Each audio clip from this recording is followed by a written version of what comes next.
Hi, colleagues. It's John Fischetti. Welcome to episode 10 of We Will Get Through This, Transformative Leadership for Disruptive Times. And I'm delighted to have Professor Penny Jane Burke with us today. And Penny, I'll have you introduce yourself in just a moment, but thank you for taking your time. And I know you and your team at the Center for Excellence in Equity in Higher Education, CHE, and the University of Newcastle is all now in working from home mode. I hope everybody's safe, everybody's going well, and your work I know is ongoing. Welcome. Thanks for coming today. Thank you so much, John, for speaking me today. And it's a real privilege to have this opportunity to talk to you.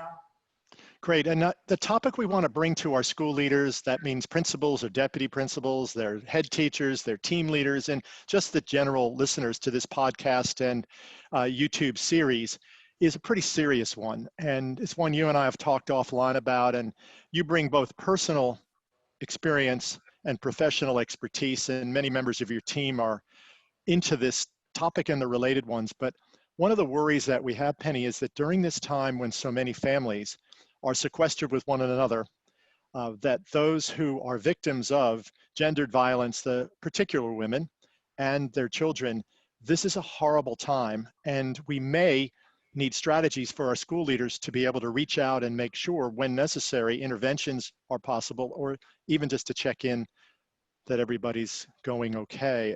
Before we get to that particular part, you want to take us on the journey of this different kind of pandemic that we're facing?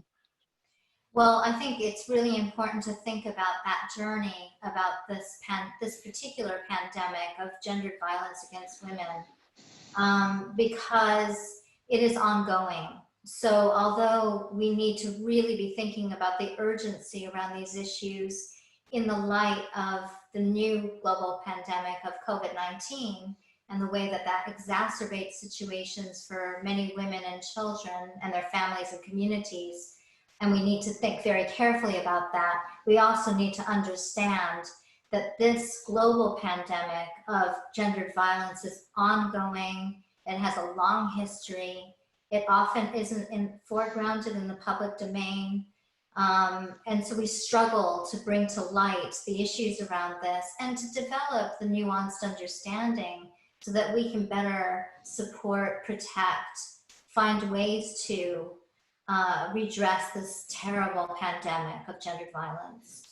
Penny, just in New South Wales and sort of our home region, and we know around the world as people are listening to this, the percentage of women and children that are victims, can you give us a ballpark of that? Because I think for many people, we don't even want to hear how large spread this matter and this issue really is. That's right. And, you know, it is a really troubling figure of around 25% of Australian women. And that's the same in New South Wales, who are victims of domestic and family violence, or who will be. So that's the statistical picture. It's rather alarming. And alarming with that is the number of women who also are killed at the hands of an intimate partner or a former partner, around one a week, sometimes more than that. So it's a very serious issue. And we know the shocking nature of the economic thunderbolt that's hit so many families, particularly working class families, where jobs have been lost and despair is possibly setting in. For many of them, their children are now watching potentially families unravel, and particularly women who are not only victims of the violence that's happened in the past, but with extra alcohol sales and the incredible spike in those sales just since this thing started, I'm really worried about those children and who have used school as their safe haven during the turbulent times that have possibly been years in the making. That's a real concern, isn't it? That is a real concern. I think that the pressures on men in particular around the dominant structures of the family put added pressure when there are financial difficulties because of the ways in which men are perceived to be strong, to be able to be providers of their family. And in times like this, that will be a particularly stressful situation for a lot of men. You add to that the isolation at home, the lack of work, the loss of income, together with, as you say, increased chances for alcohol consumption, it's a terrible toxic mixture for pre-existing, you know, environments of violence. So yes, it's very troubling. In many ways, the traditional Christmas, New Year's time has always been a very worrisome time for folks who are in this business and for the victims who in many ways are trapped during a couple of week period, but we're into a couple of months or longer. Um, as we move to thinking about what a school leader, deputy principal, or a colleague might be able to do, help me think through what we might be able to recommend to some colleagues who are not necessarily haven't thought about the ramifications of this particular issue, which quite often we just keep under the rug when it's pervasive every day of the year. And I don't want to use this as like the touchstone that now this issue is more important than it's ever been. But if we can raise the consciousness of some people to reach out to their friends, family members, colleagues, and their students, it'd be really good to do so if we can help anyone find a safe haven in this really combination of pandemics that's rolling out right now all over the world. Yeah, and it's, you know, it's not just one thing, I suppose, that people can do because it's quite a complex picture. And so it takes a bit of thinking through, and it can be very fragile because what you don't want to do is put anybody at further risk by exposing them as confiding in anyone or looking for help and so on. So that's very tricky. On the other hand, though, it's vital that women who are in that situation do have sources of support and outlets to be able to find ways to flee very, very grave situations. One of So the starting points I wondered, Penny, is if many of our principal leaders will know the services that are available through their bosses above, those in the Catholic, independent, and government school sector, and to consult with those folks on particularly families where there's known violence in the past, who, and maybe no one's been able to prioritize this because we've been trying to move courses online and trying to scrub down schools and deal with ambiguous policies about are we open or not.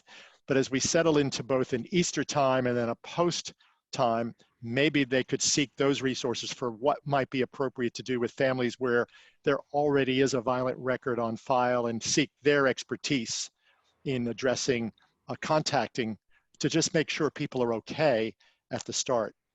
I think that's really important. And, you know, playing the role in a way of a navigator of these different social services, care agencies, key support agencies, and so forth is really important. I think also making available, publicly available information that you may think people have, you know, have access to, but Right. don't necessarily have access to is really important. I am a survivor of domestic violence, and one of the things I couldn't believe, and I still can't believe, is that I called the police on numerous occasions, and in the times that I did that, not once did anybody tell me that there was such a thing as a women's aid refuge. I had no idea what was available to me until I finally was fortunate enough to escape through the help of somebody who did give me that information. But it's incredible how we might think that people have access to that information, but they don't. So simply making it available, visible, apparent to people without putting them in a position of vulnerability by needlessly confiding in that sort of manner might be one of the primary ways you can provide ongoing support. That suggestion is fantastic and seems obvious, but it wouldn't be. Then many of the communications that may be going out from schools to homes might have left that information out. If you're in a situation, here is the information you need to know for our suburb or our region of the state. We're talking to Professor Penny Jane Burke, who is the director of the Center of Excellence for Equity in Higher Education. I think I butchered the name in the beginning. My apologies, it was stumbling and fumbling, but a global scholar in equity and particularly widening participation to higher education. But her center is some of the research leaders in the world in a variety of topics, and particularly promoting the idea of impact on improving society and for the most vulnerable amongst us. And we're talking about women and children who, are the the heart of our society, who during this time are likely to be in a victimized situation. And so that first big suggestion, Penny, is amazing, that we might be able to reach out to give information about, if you are in a situation, here's what you might be able to do. And that's fantastic. I would hope our leaders might be able to take that as a takeaway from our session, to include that in the information, and possibly working with the experts in their sector, do more than that if they know there are situations that are ongoing where they might be actually need to be worried. This is a life and death situation. This isn't just routine business. This is not a drill. That's right. It is a life and death situation. I'm lucky that I'm actually here speaking to you today, because I could have lost my life in that time period between not being told that that service was available to me, and then being able to find the refuge that I so needed to be able to stay safe and to keep my child safe. So I think that people who are in leadership positions, whether that's as a teacher or a principal or a deputy principal, whatever your position, you're able to take those small steps to make people safer, even if you don't even know that you're doing that, by making that information available and getting people to have access to whatever resources are available, and also some of the steps that people can take to be safer, hopefully, in their home environments. I was wondering if also we could include those principals in to let their teachers know, if that so many young people trust their teachers. They love their teachers. Their teachers are their extra adult in their lives who they know is there for them. And should a student confide in them that they're worried about their mommy, they're worried about themselves, or that they have an outlet, and how to share that information so that it appropriately and positively is proactively intervened with, not to let that go under the rug. Because I think we're poking inside of each other's homes each day through these Zoom-like methods. And I think some teachers may be hearing, potentially in confidence, but from some kids who were scared. And I think that would be absolutely relevant, that the principals share the appropriate channels into which to bring them that information. We have to take this as seriously as we are social isolating, in that this is an urgent matter. And I think that's another direction I was hoping maybe some listeners might take from today's podcast. Yes, and I think that nobody should feel that they have the brunt or the weight of everything resting on their shoulders either. So when there is something that has come to light in confidence, it raises a bunch of ethical questions about, if somebody's life is in danger, then perhaps you do need to raise that with somebody, a colleague, who you can talk through what is the best next step to protect that family, to make sure that they are safe, without having to feel the full brunt of the weight of that knowledge on your shoulders. I was also thinking, Penny, and this might be something that is just us inventing this idea together right now, but so many young people now, because parents are having to work this way and they have the kids trying to do their schoolwork, but there's extra watching of things on laptops and iPads and phones and through all the various streaming services, where an awful lot of violence against women is the content of the streaming services that are out there. In fact, we've talked offline in the past, is it's hard to not watch something on one of the streaming services which isn't about rape or torture or brutalization of women. And in fact, many of the crime detective shows have the whole core about those things: graphic violence, despicable things. And for young children to be taking that on board, potentially unwittingly, or just because their older brother's watching it and they're in the bedroom with them, just sort of half, on the free time, is how to put filters on those things and to guard against the exposure of children to some of what is actually vile out there and is marketed as entertainment. Yes, I agree with that. And I think that that is connected to the point that this is a global pandemic of gendered violence. This is not about individual cases. Of course, it is about protecting individuals and supporting them and so on.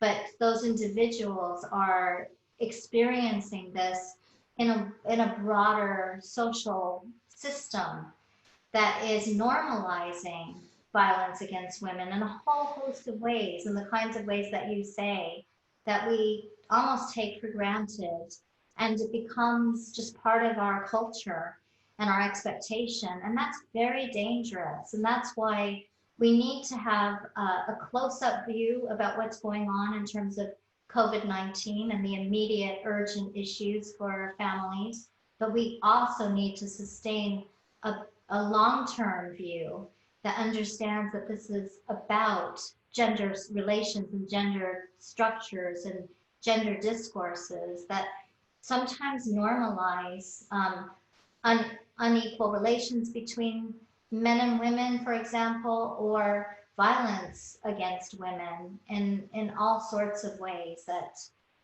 gets overlooked or invisibilized. And then when people experience that, it's easier to think, this is not something that I need to worry about. This is kind of normal. I want to make sure that I protect my marriage, and therefore I'm going to overlook this. And that's how things kind of build up over time, and it feels like there's a bit of denial, but it's actually linked to the way the bigger messages that we're giving people about what normal is and what our expectations are in heterosexual relationships. Of course, that's not to say that this doesn't happen to men as well. So men are also victims of domestic violence and gendered violence.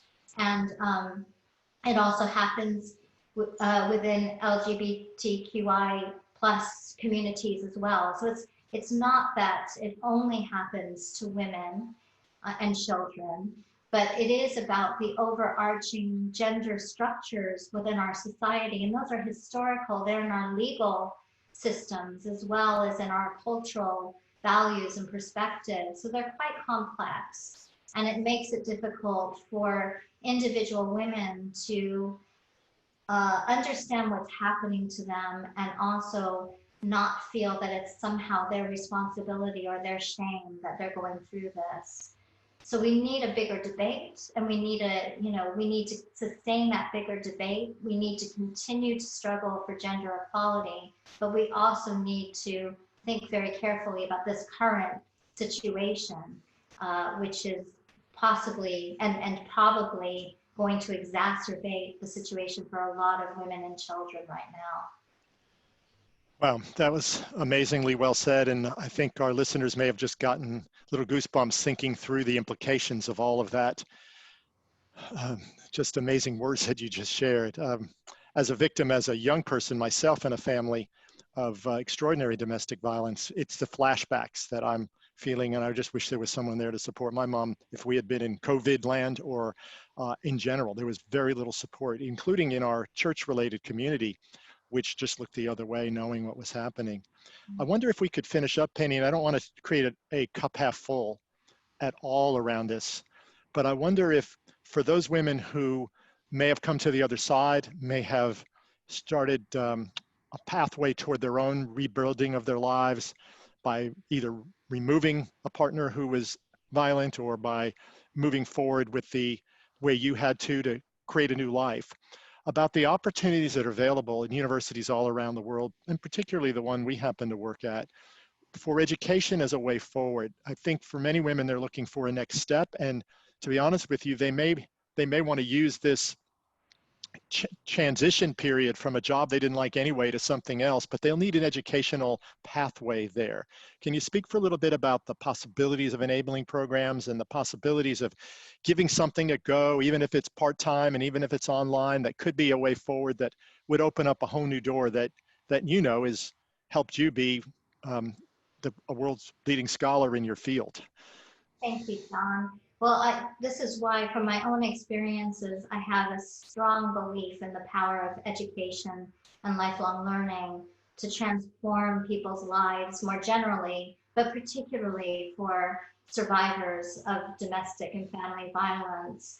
And we are so fortunate that at our university, we have a number of pathway programs that support survivors of domestic and family violence to access lifelong learning, from a program called Reclaim My Place, which is located in CEHE, in the Center of Excellence for Equity in Higher Education, which is a framework of lifelong learning through arts-based approaches for women to take those initial steps in rediscovering their capacity as learners and rediscovering themselves, because a lot of this experience is about constant being undermined and being demoralized and losing your sense of self. So Reclaim My Place is also about reclaiming myself and being able to find the capacity within you to be a learner, which we all have. We have other programs such as Uni for You, which is supported by the Family Action Center at the University of Newcastle, which is the next step, which is a pre-enabling program that provides introduction to study at tertiary level and is a really powerful, amazing program that is often based in community as well as, as distance learning. And then we have an incredible array of enabling programs, including Open Foundation, which is over 50 years old. It's an incredible program. It's supported over 60,000 students in that time.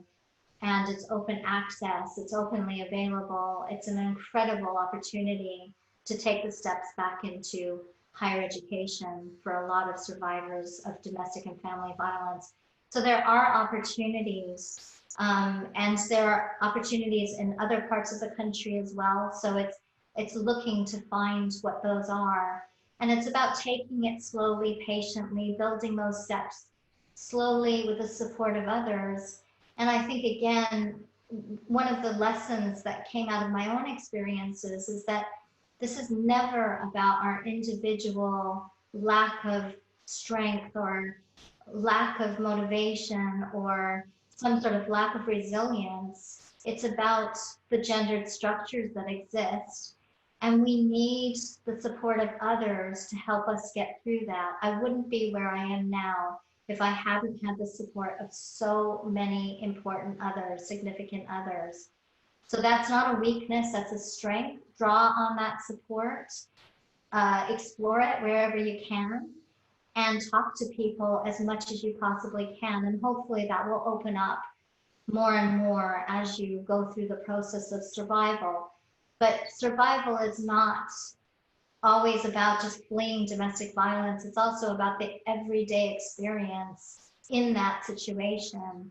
So all women in that situation are survivors. They're coping on a daily basis. They're trying to find ways to get through this. So we need to give recognition to the incredible resilience of women surviving this terrible global pandemic. Well, Penny, a lot of the issues that have been raised so far about the transition of schools to what I call learning from home or school from home, because I'm not sure it's online learning, a lot of it's a little sketchy, has been about the logistics of it, the platforms, will I have a desk and do I have a laptop and internet access? And for teachers, it's about putting it all together to try to make it work. And I think we better pay urgent attention to the inequities that are occurring in our society on an ongoing basis that are going to be exaggerated over the next 2 months or longer, and really being a call to action to our school leaders to not go silent on this important issue, to reach out through the experts that you know so that you feel you're doing it correctly. But if you already know that families are vulnerable, those families are now more vulnerable. Those women are actually now more likely to need your support. And it may just be your interaction leads to not only saving the lives of that family, but of those children and their hope for the future. Because one of the things that happens if a mom can get reoriented into a life where she has a positive opportunity, she gets into her own education pathway, even if it's just a little bit a week, there's a little taster of that to get going. That spirit of hope rubs right off on her children, and their whole trajectory for their future has been changed. So in and amongst the logistics of how long will this take and can I be tested and who's know what and is the school open or not, remember that we have some very vulnerable women and children in our society today. They've been there and they're going to be lost in the shuffle of all the other hectic things we're trying to pull off, or they'll be silently victims because we're not actually seeing them as we might on a regular day. And I'm particularly worried about those primary kids who use their teacher as their touchstone for hope, who they're not able to physically be in the room of and run up and give a big hug to, and just feel a school day's caring that allows them to sustain through nights which are hell, and through a time period in which their moms are just trying to negotiate survival. Because of your wisdom, your expertise, your scholarship, and your voice, we hope that this small way will introduce to our school leaders and our listeners, we will get through this, a chance to take this a different direction. And we urge our listeners, particularly the colleagues that know Scott and me well, to take some action. Do it with expertise, but don't dawdle. We have some lives on the line. So this has been episode 10 of We Will Get Through This, Transformative Leadership for Disruptive Times. It's been our pleasure to have Professor Penny Jane Burke with us from the University of Newcastle. Penny, we wish you well in these times. I know your team is going well, but we look forward to being in the same room with you at some point down the line. And I'm actually hoping we don't create a new normal that's based on the previous normal, that we learn from this as well about how much it means to be human when we're in a space called school or a place called a university, and maybe refocus on the urgent priorities that have been there for a while that we've just, in some cases, we're just too busy wondering when the mall is closing to worry about. Yes, and I think, that point about being human, part of being human is feeling a sense of connection. In these times where we're isolated, and maybe that isolation is exacerbated by domestic and family violence, it's important as well that we find ways to connect with people, teachers who could just reach out and just give that sense of support and understanding that when you feel like you're really alone, that you're not, that there's a lot of other people who are going through similar situations. And sometimes that can give a little glimmer of hope. Yep. Penny, we appreciate you. Thanks for being on today. You're terrific, and your message is going to get heard. Thank you, John. Thank you very much for having me. We'll see you next time, colleagues. Bye-bye.